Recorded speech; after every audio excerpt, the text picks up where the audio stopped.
بسم اللہ الرحمن الرحیم۔ السلام علیکم دوستو، دنیا بھر کی خبروں میں آج آپ سنیں گے، لیکن اس سے پہلے اگر ہو سکے تو لائک اور سبسکرائب کا بٹن ضرور دبا لیں۔ شکریہ۔ امریکہ پر روس کا ایک اور الزام۔ قرآن پاک کی بے حرمتی پر یورپی یونین کا شدید رد عمل۔ فرانس میں ہنگاموں پر 1350 کاروں کو آگ لگائی گئی۔ پاکستان قرض لینے والا چوتھا بڑا ملک بن گیا۔ 20 سال تک سکول سے غیر حاضر رہنے والی استانی۔ گوگل نے چیٹ جی پی ٹی کے متبادل سسٹم کا اعلان کر دیا۔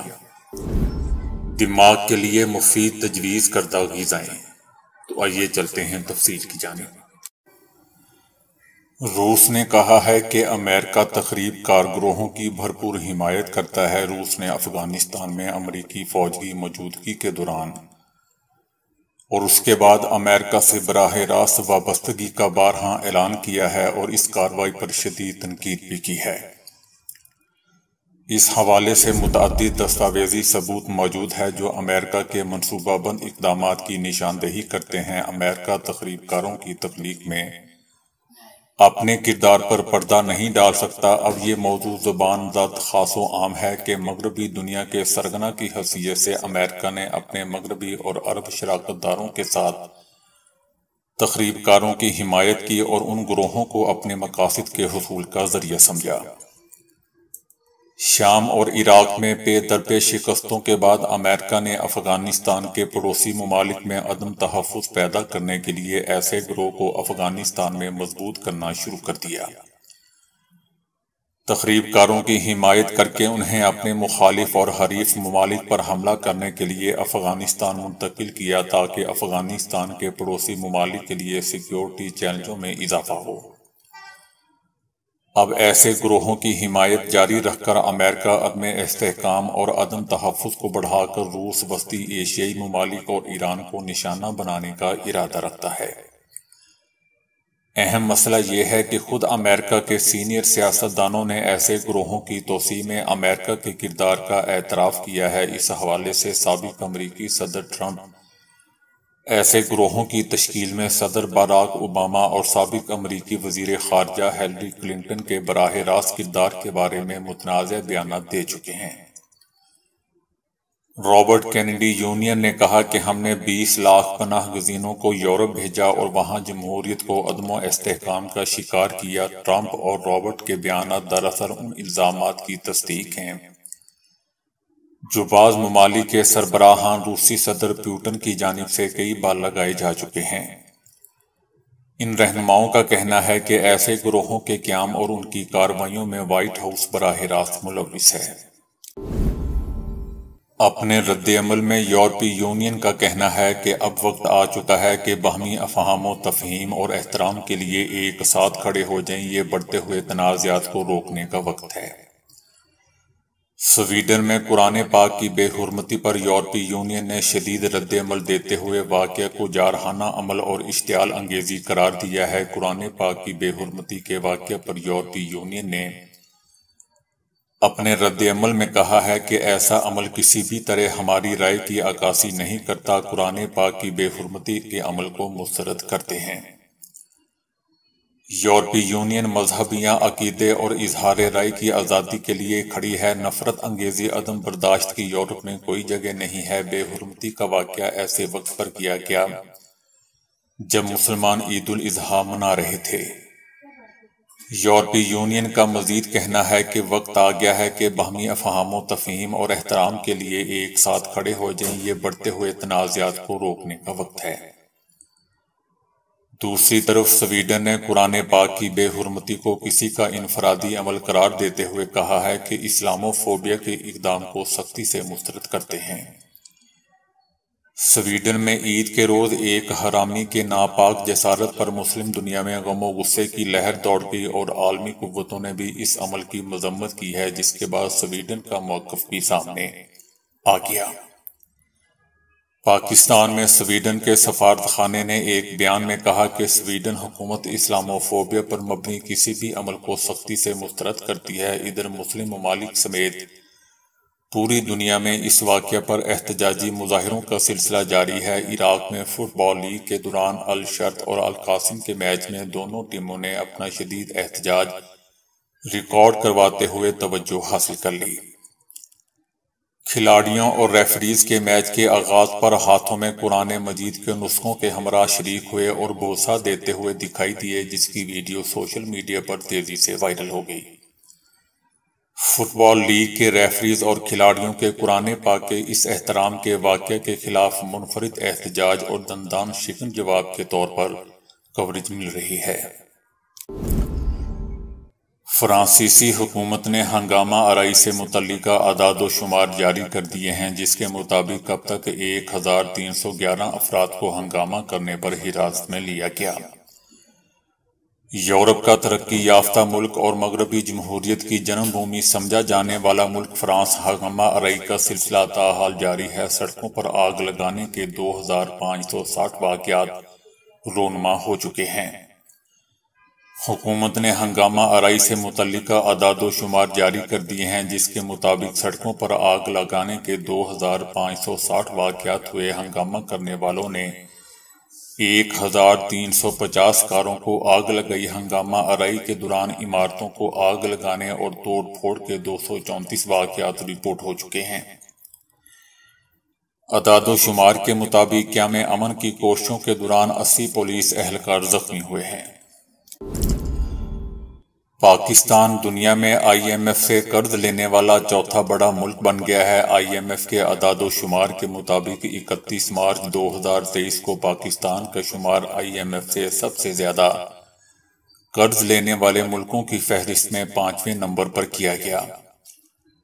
تاہم آئندہ 9 ماہ میں مزید 3 ارب ڈالر موصول ہونے کے بعد پاکستان اس فہرست میں چوتھے نمبر پر آ جائے گا۔ آئی ایم ایف سے قرض لینے والے ملکوں میں ارجنٹینا 46 ارب ڈالر کے قرضوں کے ساتھ پہلے، مصر 18 ارب ڈالر کے قرضوں کے ساتھ دوسرے، یوکرین 12.2 ارب ڈالر قرضوں کے ساتھ تیسرے، ایکواڈور 8.2 ارب ڈالر کے قرضوں کے ساتھ چوتھے اور پاکستان 7.4 ارب ڈالر کے قرضوں کے ساتھ 5ویں نمبر پر تھا۔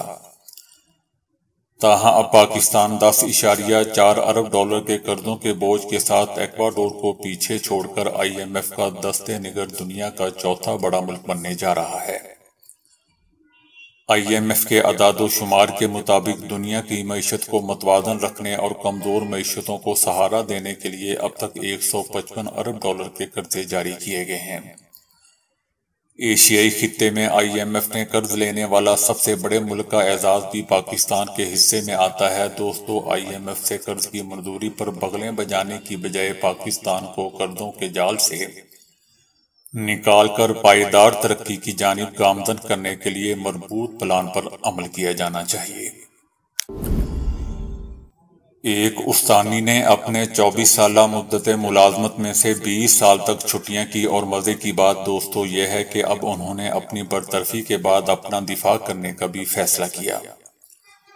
خاتون کو جب ان کی ملازمت سے برطرف کیا گیا تو ان کے خلاف شکایتوں کے ڈھیر لگے ہوئے تھے۔ اس پر اطالوی عدالت عالیہ نے انہیں ملازمت سے سبکدوش کرنے کا فیصلہ سنا دیا۔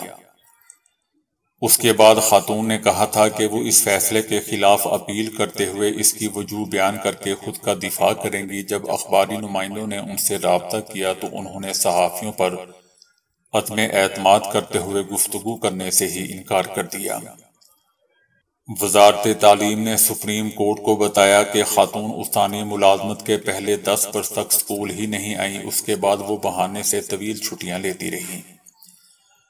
کبھی انہوں نے نجی مصروفیات کا کہا تو کبھی اپنے قریبی عزیزوں کی بیماری کا حوالہ بھی دیا۔ 2015 میں ان پر مقدمہ چلا اور وہ اپنی درسی کتابوں کے نام تک نہ بتا سکی۔ ان سے بچوں کو نمبر دینے کے متعلق پوچھا گیا تو کاپی جانچنے اور نمبر دینے کا عجیب و غریب طریقہ بیان کیا۔ دوسری جانب طلباء و طالبات نے بتایا کہ جب کبھی وہ جماعت میں آتی تو ان کی توجہ فون پر ہی ہوتی اور بچوں کو یکسر نظر انداز کر دیتی تھی۔ تاہم اب بھی امید کی جا رہی ہے کہ انہیں دوبارہ ملازمت پر بحال کر دیا جائے گا۔ گوگل ڈیپ مائنڈ تجربہ گاہ نے ایک پروگرام پر تیزی سے کام شروع کر دیا ہے جو اگر چیٹ جی پی ٹی سے بہتر نہیں تو اس کا متبادل ضرور ثابت ہوگا، جس کا نام جیمینائی رکھا گیا ہے، جو کمپنی کے تیار کردہ مصنوعی ذہانت پروگرام الفا گو کو ترقی دے کر بنایا جائے گا۔ اسے آخر کار لینگویج لرننگ ماڈل میں بدلا جائے گا۔ الفا گو کی دوستو خاصیت یہ ہے کہ سافٹ ویئر اپنی غلطیوں سے سیکھتا ہے، اے آئی ہر طرح کی غلطیوں سے سیکھتا ہے اور بہتر فیصلے کرتا رہتا ہے۔ اس طرح جیمینائی دنیا کا طاقتور ترین مصنوعی ذہانت کا پروگرام بن جائے گا۔ جیمینائی میں انسانیت کی مدد کرنے والی سب سے اہم ٹیکنالوجی بننے کی صلاحیت موجود ہے۔ گوگل لیب کی جانب سے اس پر دن رات کام جاری ہے، جس پر غیر معمولی لاگت بھی آئے گی۔ یہ چیٹ جی پی ٹی سے مہنگا ہوگا، جس کی تیاری پر کل $10 کروڑ خرچ ہوئے تھے۔ یاد رہے دوستو کہ الفا گو کو پہلے بورڈ گیم سکھایا گیا تھا جس نے پیچیدہ چالوں کو سمجھا اور اچھے کھلاڑیوں کو بھی شکست دے دی تھی۔ اس سے پہلے گوگل اپنے طاقتور چیٹ بوٹ بنا چکا ہے جو باٹ کے نام سے استعمال ہو رہا ہے۔ انسانی دماغ ایک غیر معمولی پیچیدہ عضو ہے جو بدن کی سب سے زیادہ آکسیجن استعمال کرتا ہے اور پورے جسم سے جڑا ہوا ہوتا ہے۔ قدرت نے ایسی بہت سی غذائیں دی ہیں جو ہمارے دماغ اور اعصاب کے لیے کسی ٹونک سے کم نہیں۔ مثلاً سالمن، میکرل اور سارڈین جیسی مچھلیاں چکنائی سے بھرپور ہوتی ہیں۔ ان میں اومیگا 3 فیٹی ایسڈز کی بھرمار ہوتی ہے۔ یہ فیٹی ایسڈ دماغ کو توانا اور داتیر جوان رکھتا ہے۔ انہیں کھانے سے دماغ میں خون کا بہاؤ بڑھ جاتا ہے، حافظہ اچھا ہوتا ہے اور بڑھاپے کے ساتھ ساتھ دماغی کمزوری سست پڑ جاتی ہے۔ اومیگا 3 فیٹی ایسڈ کے فوائد سائنسی طور پر ثابت ہو چکے ہیں۔ ایک تحقیق میں 2000 بزرگ افراد کو جب اومیگا 3 فیٹی ایسڈ دیے گئے تو ان میں ڈیمنشیا کا خطرہ 44% تک کم ہو گیا تھا۔ انڈے، دالیں، ہرے پتوں والی سبزیاں، وٹامن بی کی 8 اقسام ہیں جو دماغ کے لیے کسی ٹونک سے کم نہیں، اور یہ سب انڈوں والے، دالوں اور گہرے ہرے پتوں والی سبزیوں سے حاصل ہو سکتے ہیں۔ یہ وٹامن دماغی خلیات کو توانائی پہنچاتے ہیں اور ہمارا مزاج بھی بہتر بناتے ہیں۔ دودھ، مکھن، نارنجیوں، مچھلی اور دیگر غذاؤں میں وٹامن ڈی پایا جاتا ہے۔ زیتون کے تیل کی افادیت ہم سب کے سامنے ہے۔ اس کے علاوہ بادام، اخروٹ کے دماغی فوائد سے ہم سب آگاہ ہیں۔ غذا میں ان کا مسلسل اور مناسب استعمال ہمارے دماغ کے لیے انتہائی مفید ثابت ہو سکتا ہے۔ دلچسپ بات دوستو یہ ہے کہ دماغ کے لیے وٹامن اے کسی خزانے سے کم نہیں، اور مندرجہ بالا غذاؤں میں وٹامن ای کی وافر مقدار موجود ہوتی ہے۔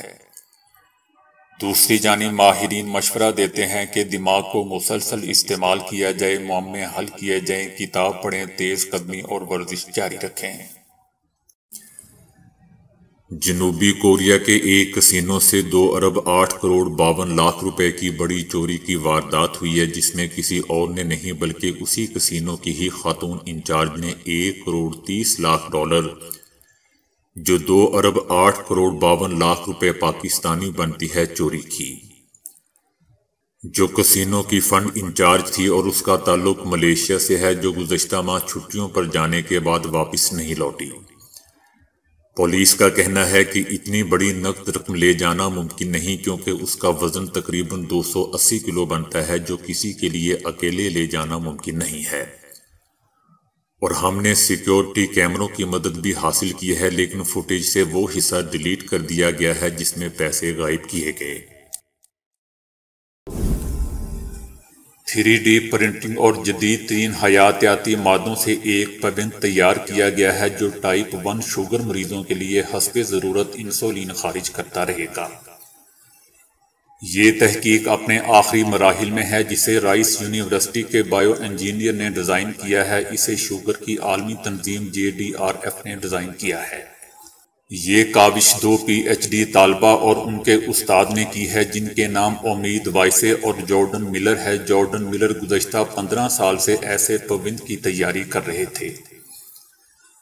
اس میں انسانی خلیات یعنی سٹیم سیلز کو بائیو انجینئرنگ سے بدل کر ایسے بیٹا خلیات میں بدلا گیا ہے جو وقت پڑنے پر انسولین کی درست مقدار خارج کرتے ہیں۔ اس طرح خون میں شوگر گلوکوز کی مقدار کو ایک خاص درجے پر رکھا جا سکتا ہے۔ ڈاکٹر ملر کہتے ہیں کہ انسانی لبلبے میں خلیات ایک خاص انداز سے مرتب ہوتے ہیں اور ان میں خون کی رگیں ایک انداز سے مرتب ہوتی ہیں۔ دونوں ماہرین نے فطرت کے یہ نقوش ایک چپ پر چھاپنے کا ارادہ کیا اور اس پر دن رات تحقیق کی۔ اس ضمن میں پہلا ہدف ٹائپ 1 شوگر کو بنایا گیا، جو کہ ایک امنیاتی بیماری ہے۔ اس بیماری میں لبلبہ انسولین کی افزائش روک دیتا ہے، جسے ٹیکوں سے پورا کیا جاتا ہے۔ اس کام کے لیے بیٹا سیلز کو جینیاتی انجینئرنگ سے گزارا گیا تھا، جو خون کی سطح میں اتار چڑھاؤ کو فوری طور پر محسوس کر سکتے تھے، لیکن اس کے لیے ضروری تھا کہ پیوند کو جسم کے اس مقام پر لگایا جائے جہاں وہ خون میں شوگر کی زیادتی کو محسوس کر کے اصل لبلبے کی طرح انسولین خارج کر سکے۔ انسولین بنانے والے خلیات کو احتیاط سے ایک ہائیڈروجل پر رکھا گیا۔ ہائیڈروجل کا یہ طریقہ قلبی علاج میں خلیات کو کیپسول بند کرنے میں اپنی افادیت ثابت کر چکا ہے۔ ان گول موتی نما کیپسول، جن میں اتنے باریک سوراخ بنائے گئے ہیں جن سے انسولین خارج ہوتی رہتی ہے، ایک پابند کئی ماہ یا ایک سال تک انسولین خارج کرنے کے لیے کافی ہوگا۔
تو دوستو، ابھی کے لیے اتنا ہی۔